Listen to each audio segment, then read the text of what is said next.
Amigos televidentes, un placer estar con ustedes nuevamente en nuestro espacio de entrevistas a través de Telemilagro. Un abrazo para los milagreños que nos ven a esta hora en el Ecuador y el mundo a través de la magia del Internet. Tenemos el honor de contar en nuestros estudios con la presencia del asambleísta que va por la reelección, Alberto Arias, un dirigente popular, estrechamente vinculado al sector del transporte, al sector social de nuestro país. Le damos la cordial bienvenida. Él es el primer candidato a asambleísta por el Distrito 4 que encabeza Milagro. Bienvenido, y al inicio de esta charla quisiera que nos enfoque algo de lo que usted ha cumplido como asambleísta por la provincia del Guayas.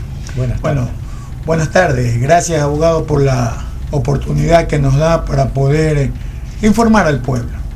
Creo que este proyecto político revolucionario llamado Revolución Ciudadana es un proyecto integral.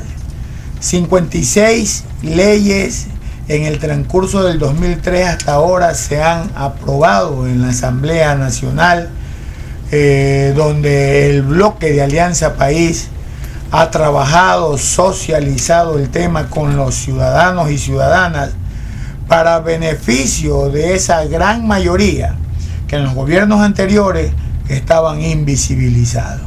Hoy, con el gobierno de la Revolución Ciudadana, se visibiliza al sector vulnerable, aquel sector que los gobiernos anteriores no hacían nada, sino que lo que hacían era gobernar a favor de quienes manejaban el poder económico, y ellos tenían en sus manos el destino del Ecuador, pero siempre legislando en contra de esa gran minoría que es el pueblo ecuatoriano. Vengo de un sector social muy latigueado, se podría decir, en los gobiernos anteriores. Para ser transportista primero se tiene que ser chofer profesional.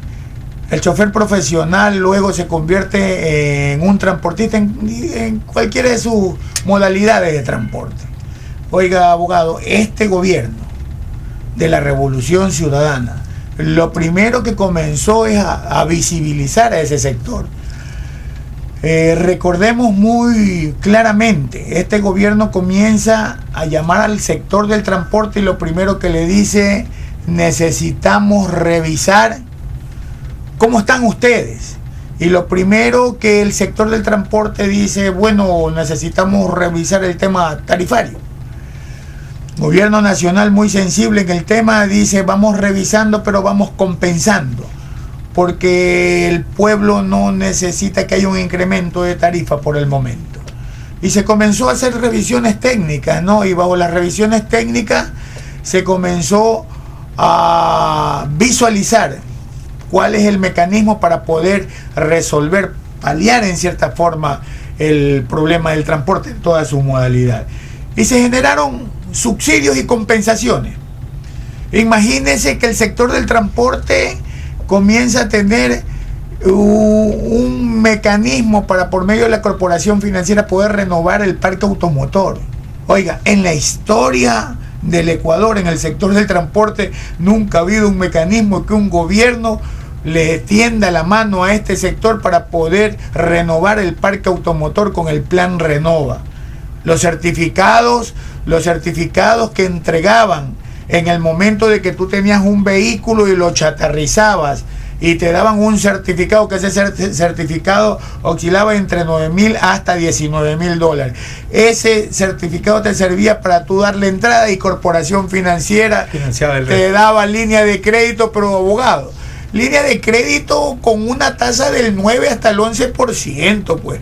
La transportación terrestre del Ecuador siempre ha sido víctima de la banca churquera con tasas de intereses del 18 hasta el 22%. Por eso que este sector del transporte es grato con la Revolución Ciudadana. Por eso que se identifica con la Revolución Ciudadana. Y es por eso que apoya al gobierno del compañero Rafael Correa. En cuanto a lo que se viene, en cuanto a la próxima asamblea, ¿cuáles son los proyectos que lleva en carpeta? Mire, abogado, nosotros estamos recorriendo los 21 cantones de la circunscripción 4. y créalo, sin excepción, a donde vamos, al sector rural de los cantones, de los 21 de la circunscripción 4, aparece el ciudadano y lo primero que dice: asambleístas, pero mire esas vías cómo están de segundo y tercer orden. Nosotros somos agricultores y de acuerdo a la Constitución las prefecturas están en la obligación de atender ese sector. Muy preocupado por el tema, abogado, créalo que es indignante ver cómo el sector del agro está abandonado por parte de la prefectura. Por eso, el bloque de país de la circunscripción 4, vamos a presentar en los próximos días una propuesta de ley. ¿Para qué? Para que cuando se elija prefectos y prefectas, el sector rural sea el que decida quién es su prefecto o prefecta. ¿Sabe lo que sucede con eso, abogado? Nunca más va a ser abandonado el sector del agro. ¿Y por qué no decirlo, pues? Que del sector del agro salga el prefecto, pues, o la prefecta.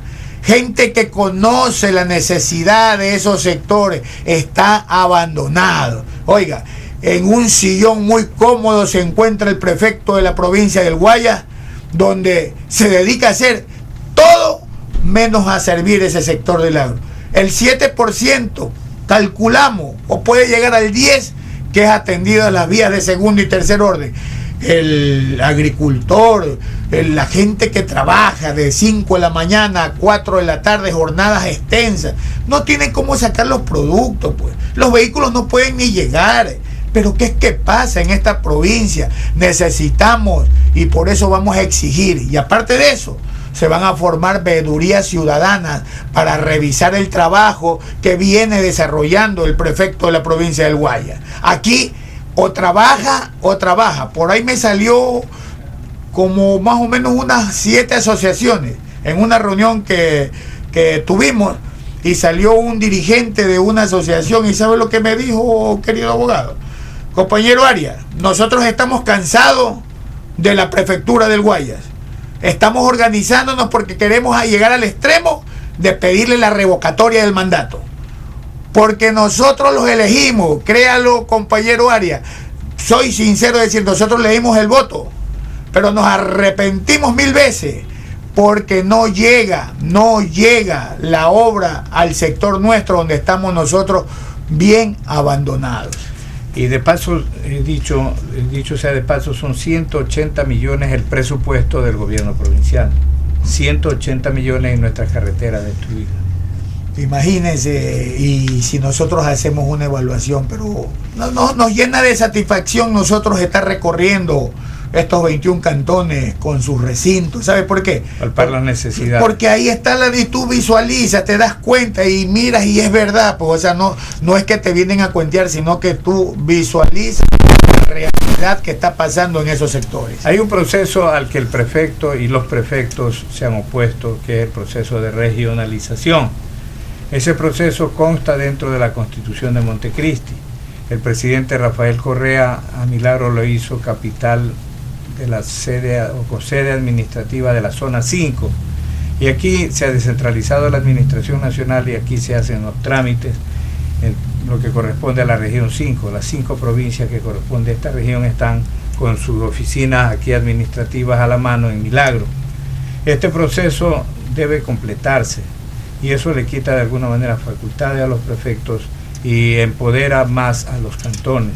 ¿Usted como asambleísta estaría dispuesto a proseguir con este proceso en el próximo periodo de sesiones de la Asamblea? Oiga, definitivamente es un proceso para beneficio del pueblo ecuatoriano. Fíjense que ya tenemos oficinas de primer orden, ese centro de atención ciudadana, una obra grandiosa que vale más de 20 millones de dólares, podría ser la sede de la capital regional.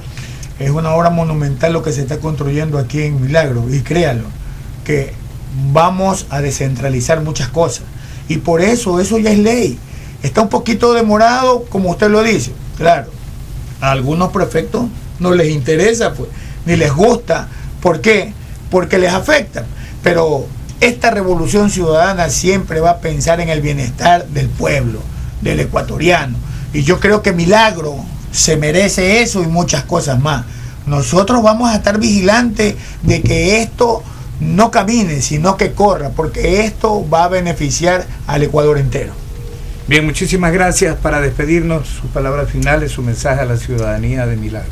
Mire, conciudadanos, nosotros venimos recorriendo diferentes cantones de la circunscripción 4. ¿Sabe cuál es el termómetro que tenemos? El verdadero termómetro, el ciudadano, donde de cada 10, 7 dicen estamos con la revolución ciudadana. Nosotros nos comprometemos a seguir trabajando como una organización seria, que no es que llegamos a palabrear, sino que llegamos a decir aquí estamos con la frente en alto y le decimos vamos a seguir cumpliendo. Vamos a seguir cumpliendo porque necesitamos que el Ecuador siga cambiando.